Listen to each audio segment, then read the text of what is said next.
Have you ever seen someone loop a soccer ball around their foot mid-air and thought, how in the world did they do that? It looks flashy, almost impossible, but the truth is, it's a trick anyone can learn with practice. My name is Chloe, and I've been playing soccer for years. I spent a lot of time practicing freestyle moves like this one, and I'll be honest, it didn't come easily. The first time I tried the around the world, I completely lost control of the ball and it rolled like halfway across the field. But after weeks of practice, I finally nailed it, and now it's one of my favorite tricks to show off. Today, I'm going to demonstrate how to perform the around the world juggling trick. I'll cover what the trick is, how to prepare, a step-by-step technique, and some common mistakes and practice trips to help you master it.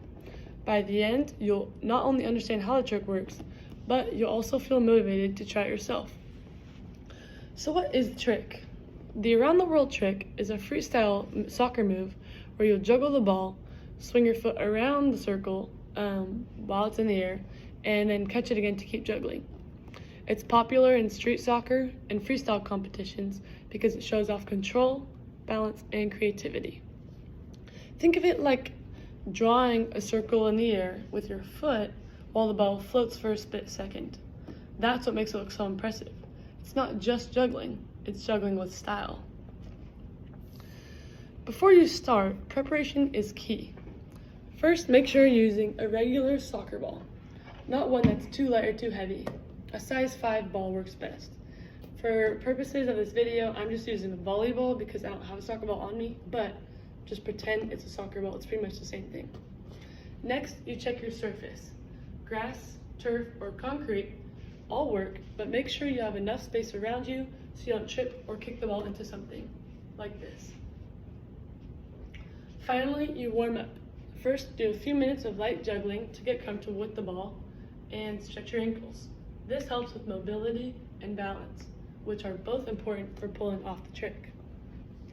Now let's break down the trick step by step. So step 1, you're going to juggle the ball to a comfortable height, usually around knee level. Step 2, as the ball reaches its peak, you're going to swing your dominant foot around the ball in a circular motion. Imagine tracing a circle in the air with your foot.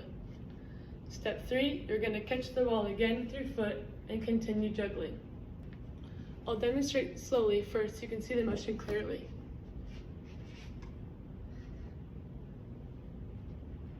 So you juggle, yep, then you're going to go around, like that. Then you're going to go all the way around and catch it and keep juggling. Like that. So notice how I keep my balance and time the swing right as the ball peaks. Timing is everything. The ball has to be in the air long enough for your foot to circle it. Now I'm going to show it at normal speed and see how smooth it looks when the timing is right.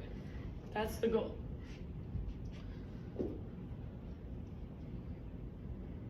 So you juggle, go around, and then keep juggling.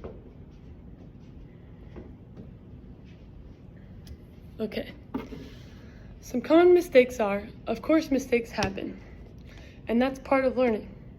Some common ones include kicking the ball too high or too low, which makes it hard to control. Another one is losing balance because your body isn't centered. You gotta make sure you're strong on your your not dominant foot, to make sure you don't fall over. And then last one is mistiming the foot swing. So the ball drops before you finish the circle. You need to make sure that right when it gets to peak, you go so you can catch it before it hits the ground. If you notice these happening, slow down and try to focus on control instead of speed. Remember, accuracy comes before style. To get better, start with basic juggling until you're comfortable keeping the ball in the air. Once you feel confident, add the foot motion slowly. You can also use cones or markers to guide your foot and practice the circular motion without the ball. This builds muscle memory. Practice in short bursts, 5 to 10 minutes at a time, so you don't get frustrated or tired. And most importantly, be patient. Progress takes time, but every attempt gets you closer. I'll share a quick story. When I was first learning, I set a goal to try the trick 10 times a day. At first, I failed almost every time.